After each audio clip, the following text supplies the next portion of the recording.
Hello everyone, welcome to another video, another reaction video. This is number 2 of our reaction video from Benayah Israel. The Seed of Satan is the second one I'll be reacting to. So I haven't watched this one either, so let's hop right into the video and yeah.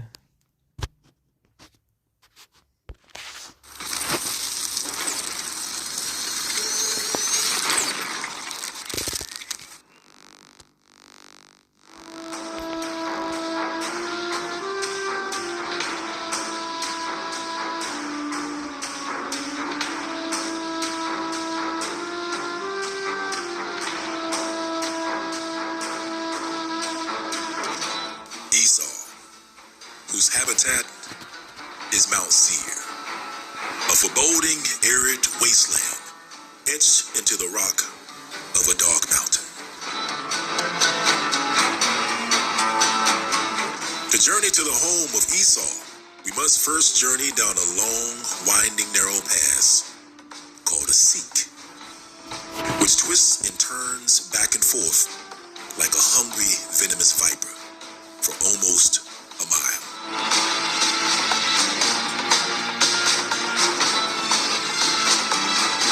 Until the mouth opens wide to reveal a Roman-like structure called the treasury, which represents only the beginning of Esau's lair. Located to the south of Israel, Esau's foreboding land decorated with caves lining the walls like a rat's nest.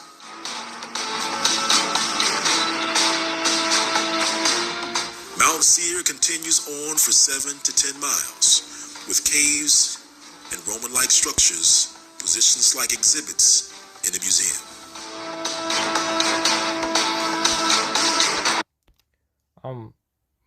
I'm not trying to stop the video or stop your learnings, but look at the structure of the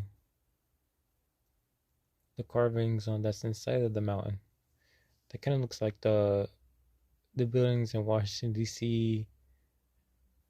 and our court system in America. Seems very similar. It's kind of strange, right?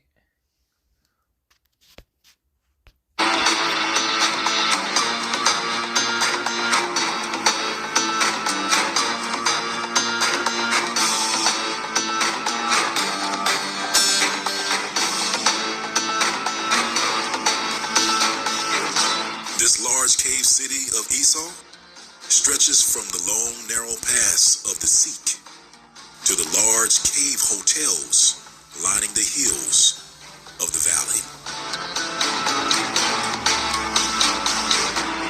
Esau's land offered several amenities, such as a large amphitheater under the stars, where the men and women of the Horites could fellowship together.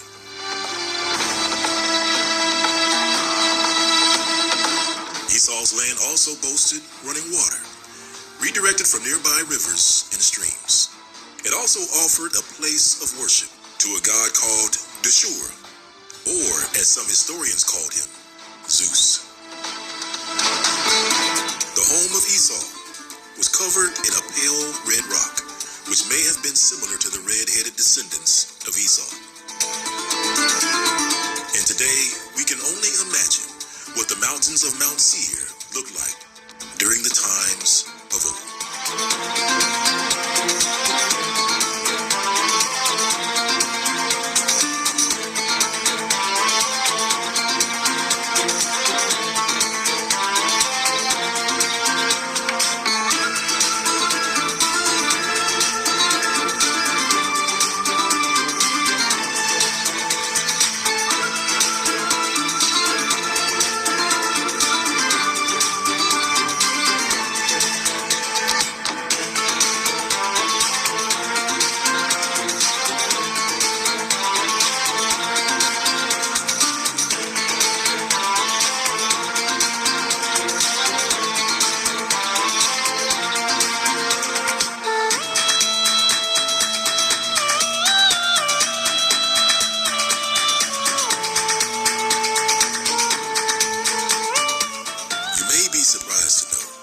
Mount Seir wasn't the only place where Esau mixed his blood with cave dwellers. You see, he also married into the cave dwellers of the Hittites of Turkey, also known as Asia Minor, home of the largest underground network of cave cities in the world. In fact, Turkey is home to over 200 underground cave cities. Not caves, cave cities. And these cities are connected by ancient underground highways. And within these underground caves, we find the oldest Christian monastery. Beneath Cappadocia's crumbling surface, a marvel of equally gargantuan proportions lay hidden away for centuries. A subterranean city that could conceal the whereabouts of up to 20,000 inhabitants for months at a time.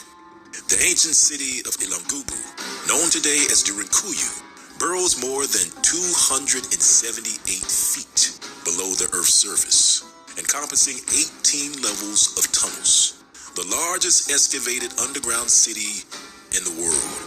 It was in near constant use for thousands of years, changing hands from Pyrrhons to the Persians to the Christians of Byzantine era.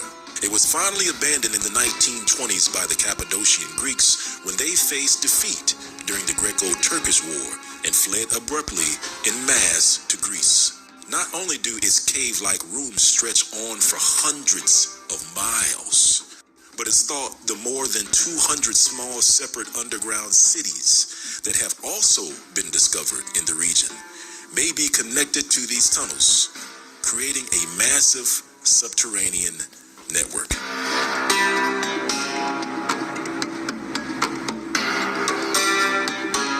The land of Turkey is the place where Satan dwells. Revelation chapter 2, verse 13 reads, I know thy works, and where thou dwellest, even where Satan's seat is. And thou holdest fast my name, and hast not denied my faith, even in those days wherein Antipas was my faithful martyr, who was slain among you, where Satan dwelleth. Satan's throne is located in the city of Pergamum, which belonged to the Empire of Pergamum, which was later part of the Empire of Nicaea, the place where the church attempted to change the Most High Yah's laws and change the Sabbath from the seventh day to Sunday. The city of Pergamum was the location of the largest altar to Zeus, nestled high on a mountaintop. This wicked seat of Satan was later dismantled and shipped to Germany.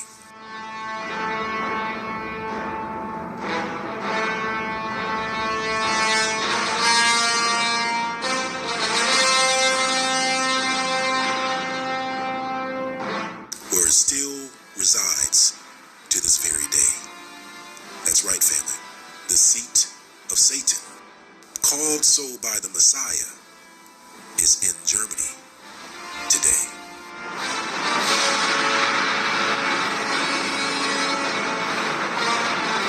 Before shipping pieces of the seat of Satan to Germany, two parts of the altar to Zeus was sent to England in 1625, ushering in the rise of England's dominance and power around the world.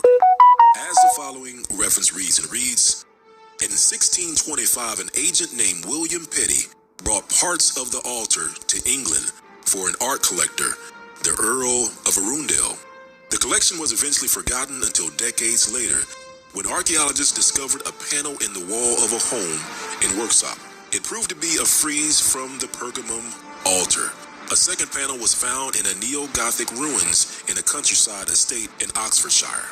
And later in the late 1800s, a German by the name of Karl Harman began excavating and moving the seat of Satan to Berlin, Germany. As the following reference reads, in 1878, he received financial support from Berlin and a permit from the Ottoman government to start excavations in September of the same year.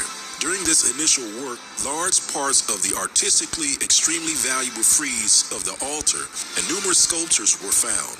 Following this success, a second and third excavation missions were carried out from 1880 to 1881 and from 1883 to 1886, respectively. The finding, which by agreement with the Ottoman government became property of the German archaeologists, were transported in carriages to the coast and then loaded onto German Navy ships and taken to Berlin. You see, family, to find the people of Satan, you must first find the seat of Satan. And so, who exactly was the man by the name of Karl Harman who brought the seat of Satan to Germany?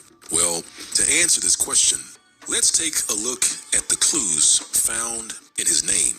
You see, the name Herman is a name which means hair and man.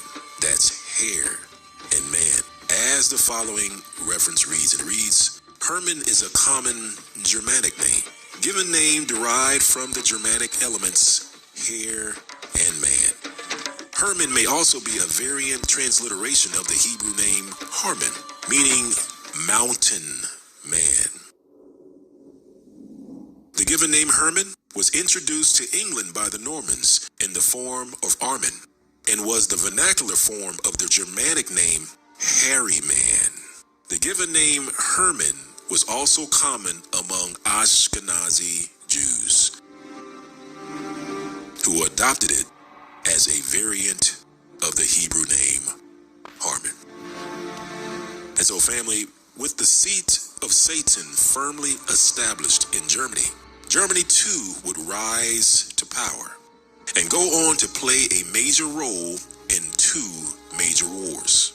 And remember, the seat of Satan is still in Germany today.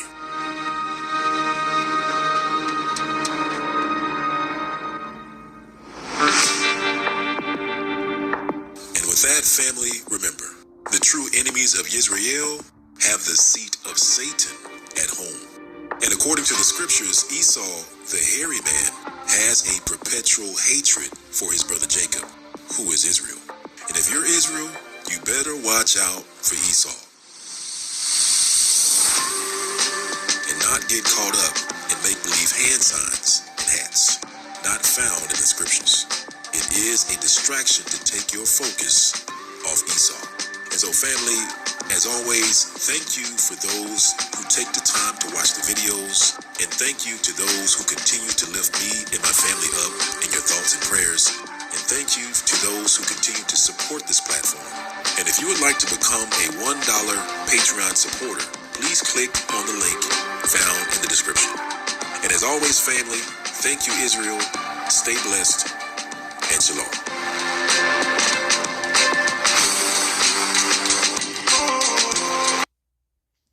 I'd like to thank you all for watching this reaction video. It's not much of me reacting, it's much of me watching. But I would like to point out more stuff before the video ends. Just because you are the children of Esau,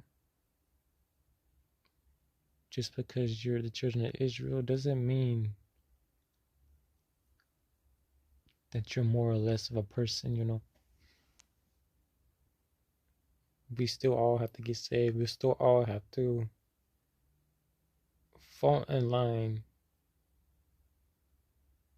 and believe that Yahshua is the one true God, that He is the King of Kings, and that He died for our sins, and that He rose from the dead, and that He was crucified.